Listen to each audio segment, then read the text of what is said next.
수사와 기소를 통해 정치를 하더니 이제는 법원을 협박까지 하려 하고 있던 것입니다. 검찰의 주인은 국민임을 잊지 말아야 합니다.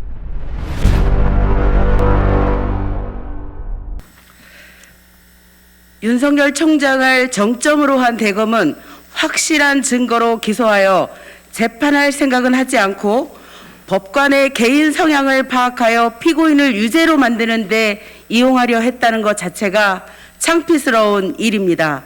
수사와 기소를 통해 정치를 하더니 이제는 법원을 협박까지 하려 하고 있었던 것입니다. 이에 분노한 법원 판사들 사이에서도 윤 총장을 고발해야 한다고 주장하고 있습니다. 국정원이 국내 정보 수집을 중단한 이후 검찰이 국내 정보를 수집해온 것은 아닌지 의심스럽습니다. 판사 사찰은 빙산의 일각일 수 있습니다. 하지만 사태가 이런 지경임에도 검찰의 반성은 전혀 보이지 않습니다. 그들은 무엇이 문제냐며 국민에게 대묻고 집단 항명으로 오히려 검찰총장을 편들고 있습니다. 일선 고검장들과 대검 중간 간부들에 이어 항의 행렬에 동참하는 평검사들이 늘어나고 있다는 보도가 있습니다. 검사가 아닌 일반 공무원들은 상상도 못할 일입니다. 검찰의 잘못에 대해 제대로 처벌한 예가 거의 없었기 때문에 검사들은 특권의식에 젖어 장관의 직무명령에 집단적으로 항명하고 있는 것입니다. 검찰은 지금껏 자신들의 잘못에 반성한 적이 없었고 검찰을 떠나도 전관예우로 아쉬움 없이 풍족히 생활하며 기득권을 유지할 수 있다고 생각하고 있으니 오만방자함으로 똘똘 뭉쳐 있을 수 있는 것입니다.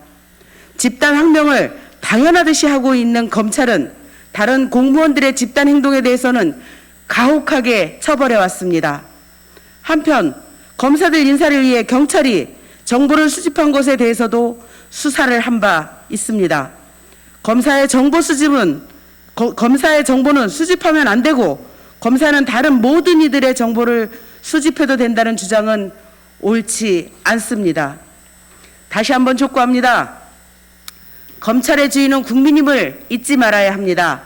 일선 검사들의 집단 항명은 검찰개혁이 꼭 필요하다는 것을 반증할 뿐 아무런 도움도 되지 않습니다. 검사들은 정치를 하겠다는 검찰총장을 두었다는 점부터 문제의식을 가져야 하고 지금과 같은 항명성 행동들은 자제해야 합니다. 윤석열 검찰총장은 더 이상의 분란을 만들지 말고 수사와 감찰에 성실히 응해야 합니다. 법무부와 감찰은 드러난 혐의에 대해 신속하고 단호한 조치를 취하시기 바랍니다. 한편 국민의힘과 보수 언론은 사리분별 못하고 윤석열 총장 편만 드는 행동을 그만두고 검찰의 잘못을 함께 꾸짖어야 합니다. 우리 국회는 법무부 장관의 징계와는 별도로 작금의 사태가 벌어진 근본적인 이유가 무엇인지 점검하기 위해 진상조사와 재발 방지책을 만드는 데 지혜를 모아야 합니다.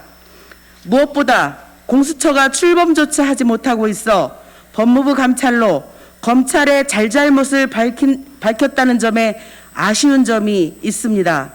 신속하게 공수처를 출범시켜 논란이 되고 있는 사건들을 철저하게 수사하도록 해야 합니다. 검찰개혁은 이제 되돌릴 수 없는 일입니다. 검찰이 국민의 충실한 종임을 인식하도록 개혁에 박차를 가해야 할 시간입니다. 고맙습니다.